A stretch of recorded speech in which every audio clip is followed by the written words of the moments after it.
पौराणिक कथाओं के अंतर्गत महाभारत की कथा भाग 22 पांडवों का स्वर्ग गमन। श्री कृष्ण से मिलने के लिए तथा भविष्य का कार्यक्रम निश्चित करने के लिए अर्जुन द्वारिकापुरी गए थे। जब उन्हें गए कई महीने व्यतीत हो गए तब एक दिन धर्मराज युधिष्ठिर को विशेष चिंता हुई।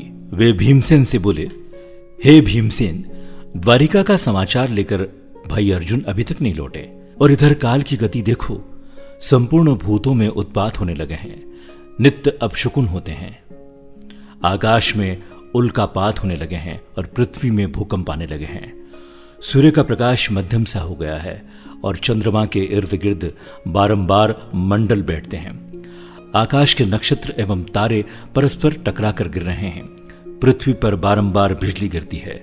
बड़े बड़े बवंडर उठकर अंधकारमय भयंकर आंधी उत्पन्न करते हैं। सियारिन सूर्योदय के सम्मुख मुंह करके चिल्ला रही है। कुत्ते बिलाव बारंबार रोते हैं। गधे, उल्लू, कौवे और कबूतर रात को कठोर शब्द करते हैं। गोएं निरंतर आंसू बहाती है। धृत में अग्नि प्रज्वलित करने की शक्ति नहीं रह गई है। सर्वत्र श्रीहीनता प्रतीत होती है। इन सब बातों को देखकर मेरा हृदय धड़क रहा है। न जाने ये अपशकुन किस विपत्ति की सूचना दे रहे हैं। क्या भगवान श्री कृष्णचंद्र इस लोक को छोड़कर चले गए या अन्य कोई दुखदायी घटना होने वाली है। उसी क्षण आतुर अवस्था में अर्जुन द्वारिका से वापस आए। उनके नेत्रों से अश्रु बह रहे थे। शरीर कांतिहीन था और गर्दन झुकी हुई थी। वे आते ही धर्मराज युधिष्ठिर के चरणों में गिर पड़े। तब युधिष्ठिर ने घबरा कर पूछा, हे अर्जुन, द्वारिकापुरी में हमारे संबंधी और बंधु बांधव यादव लोग तो प्रसन्न है ना? हमारे नाना शूरसेन तथा छोटे मामा वासुदेव तो कुशल में है ना? हमारी मामी देवकी अपनी सातों बहनों तथा पुत्र पौत्रादि सहित प्रसन्न तो है ना? राजा अग्रसेन और उसके छोटे भाई देवक तो कुशल से है ना?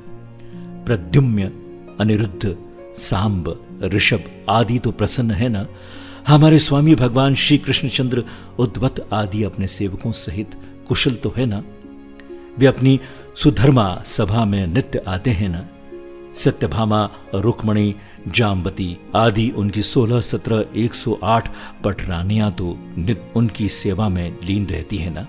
हे भाई अर्जुन, तुम्हारी कांति क्षीण क्यों हो रही है और तुम श्रीहीन क्यों हो रहे हो? धर्मराज युधिष्ठिर के प्रश्नों के बौछार से अर्जुन और भी व्याकुल एवं शोकाकुल हो गए। उनका रंग फीका पड़ गया। नेत्रों से अविरल अश्रुधारा बहने लगी। हिचकियां बंध गई। रूंधे कंठ से उन्होंने कहा, हे भ्राता, हमारे प्रियतम भगवान श्री कृष्णचंद्र ने हमें ठग लिया है।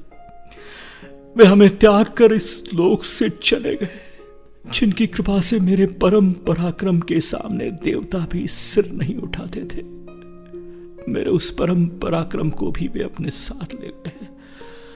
प्राणहीन मुर्दे जैसी गति हो गई है मेरी। मैं द्वारिका से भगवान श्री कृष्ण की पत्नियों को हस्तिनापुर ला रहा था, किंतु मार्ग में थोड़े से भीलों ने मुझे एक निर्बल की भांति परास्त कर दिया। मैं उन अबलाओं की रक्षा नहीं कर सका। मेरी वे ही भुजाएं हैं, वही रथ है, वही घोड़े हैं, वही गांडीव धनुष है और वही बाण है, जिससे मैंने बड़े बड़े महारथियों के सिर बाद की बात में उड़ा दिए। जिस अर्जुन ने अपने जीवन में शत्रुओं से मुंह की नहीं खाई थी, वही अर्जुन आज कायरों की भांति भीलों से पराजित हो गया। उनकी संपूर्ण पत्नियों तथा धन आदि को भील लोग लूट ले गए और मैं निहत्ते की भांति खड़ा देखता रह गया। उन भगवान श्री कृष्णचंद्र के बिना मेरी संपूर्ण शक्ति क्षीण हो गई है। आपने जो द्वारिका में जिन यादवों की कुशल पूछी है, वे समस्त यादव ब्राह्मणों के श्राप से दुर्बुद्धि अवस्था को प्राप्त हो गए थे और वे अति मदिरा पान करके परस्पर एक दूसरे को मारते मारते मृत्यु को प्राप्त हो गए। यह सब उन्हीं भगवान श्री कृष्णचंद्र की लीला है।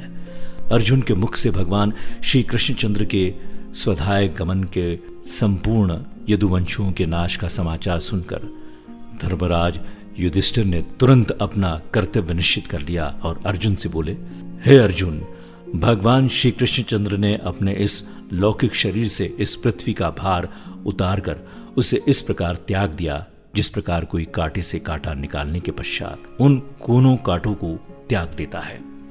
अब धीरे धीरे कलयुग भी आने वाला है, अतः अब शीघ्र ही हम लोगों को स्वर्गारोहण करना चाहिए। जब माता कुंती ने भगवान श्री कृष्णचंद्र के स्वधाय गमन का समाचार सुना तो उन्होंने भगवान श्री कृष्णचंद्र में अपना ध्यान लगाकर शरीर त्याग दिया।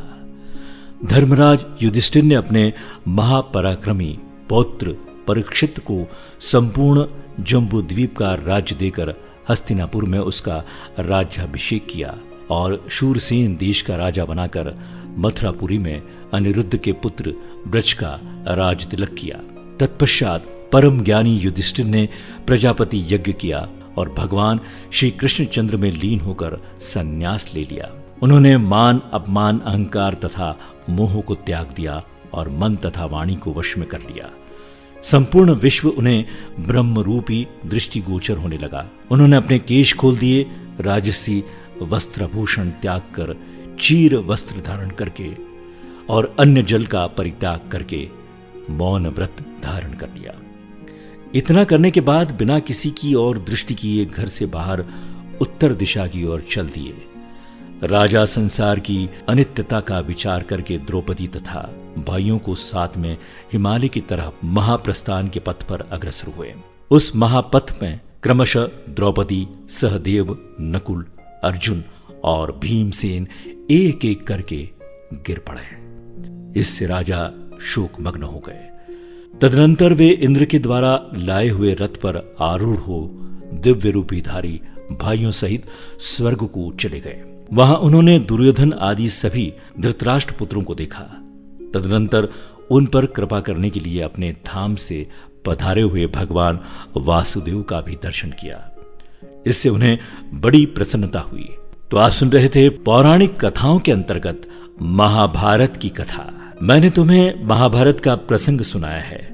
जो इसका पाठ करेगा वो स्वर्गलोक में सम्मानित होगा।